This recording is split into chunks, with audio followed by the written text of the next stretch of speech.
Welcome back. আশা করছি আপনারা সকলে ভালো আছেন। তো এই ট্রেনিং ভিডিওটি মেকিং করার জন্য মূলত আমাদের একটি সাউন্ড এবং টেমপ্লেট লিঙ্কটা প্রয়োজন হবে। তো দুইটার লিঙ্ক ভিডিও ডিসক্রিপশনে দেওয়া আছে। আপনারা প্রথমে সাউন্ডটিকে ডাউনলোড করবেন এবং যে টেমপ্লেট লিঙ্কটা আছে জাস্ট ওইখানে ক্লিক করবেন। ওরকম ক্লিক করার সাথে সাথে কিন্তু আপনার সামনে একটা ইন্টারফেস চলে আসবে। দেন এখান থেকে CapCut টেমপ্লেটে ক্লিক করবেন। আর টেমপ্লেটে যদি না আসে তাহলে সেক্ষেত্রে আপনি যেটা করবেন অবশ্যই VPNটা কানেক্ট করে দেন ট্রাই করবেন। তো তাহলে আসলে সমস্যাটা সমাধান হয়ে যাবে। যতটুকু সমস্যা হবে আর কি, তো যার হয় না, যদি হয় তাহলে তার VPN কানেক্ট করার প্রয়োজন নেই। তো এখান থেকে ইউজ টেমপ্লেট ইন CapCut উপর ক্লিক করবেন। এরপর আমরা চলে যাবো এখান থেকে পরবর্তী স্টেপে। দেন আমরা ইউজ টেমপ্লেট ক্লিক করবো। এরপর চলে যাবো ফটোসে। দেন ফটোসে আসার পর আপনি আপনার যেইখানে ফটো আছে জাস্ট ওইখান থেকে ফটোগুলোকে সিলেক্ট করবেন। ওকে, তো আমার এইখানে ফটো আছে, তো আমি এখান থেকে 4টা ফটো সিলেক্ট করছি। এই ভিডিওর জন্য 4টাই ফটো প্রয়োজন হবে। দেন আমরা এখান থেকে প্রিভিউ অপশনে ক্লিক করবো। তো প্রিভিউ অপশনে ক্লিক করার সাথে সাথে আমরা কিন্তু আমাদের ভিডিওর প্রিভিউটা এখানে দেখতে পাবো। দেন এক্সপোর্টে ক্লিক করবো, তারপর এক্সপোর্ট উইথআউট ওয়াটারমার্কে ক্লিক করবো। তো এইভাবে কিন্তু আমাদের ভিডিওটি সেভ হয়ে যাবে।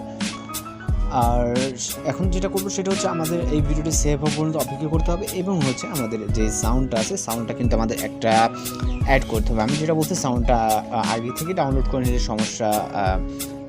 সমস্যা বলতে বেটার হয় আর কি, যাতে আবার পরবর্তীতে কোনো ঝামেলা না থাকে। তো আমরা এখান থেকে ভিডিওটিকে সেভ হয়ে যাওয়ার পর আমরা টোটালি এগুলো ক্লোজ করে দিচ্ছি। দেওয়ার পর আমরা চলে যাবো CapCut অ্যাপ্লিকেশন।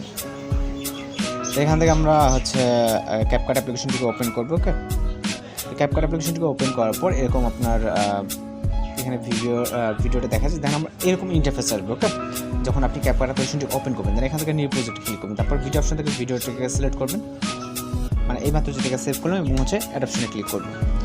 এরপর আমরা এখান থেকে মূল ভিডিওতে টাচ দিব। তারপর ভলিউমটাকে আমরা ফুললি 0 করবো। তারপর টিক অপশনে ক্লিক করবো। এরপর একটা মিউজিক অ্যাড করার জন্য অ্যাড অডিও, তারপর এক্সট্রাক্টেডে, তারপরে মিউজিকটিকে সিলেক্ট করে এখান থেকে ইম্পোর্ট সাউন্ডে ক্লিক করবো। তো আমাদের এখানে যে ট্রেনিং মিউজিকটা অ্যাড হয়ে যাবে। দেন ইন্ডিগো অটোমেটিক অপশন মনে করে রিমুভ করতে হবে। তারপর ভিডিও রেজলিউশন এখান থেকে ফুললি হাই করে এক্সপোর্ট অপশনে ক্লিক করতে হবে। তাহলেই আমাদের ভিডিওটি কিন্তু লোডিংয়ে সেভ হয়ে যাবে। তার সঙ্গে সব কিছু বুঝতে পারছেন। আর যদি কথা বুঝতে সমস্যা সেক্ষেত্রে অবশ্যই কমেন্ট বক্সে জানাতে পারেন। তো দেখা হচ্ছে পরবর্তী কোনো ভিডিওতে। সেগুলো ভালো থাকবেন, সুস্থ থাকবেন।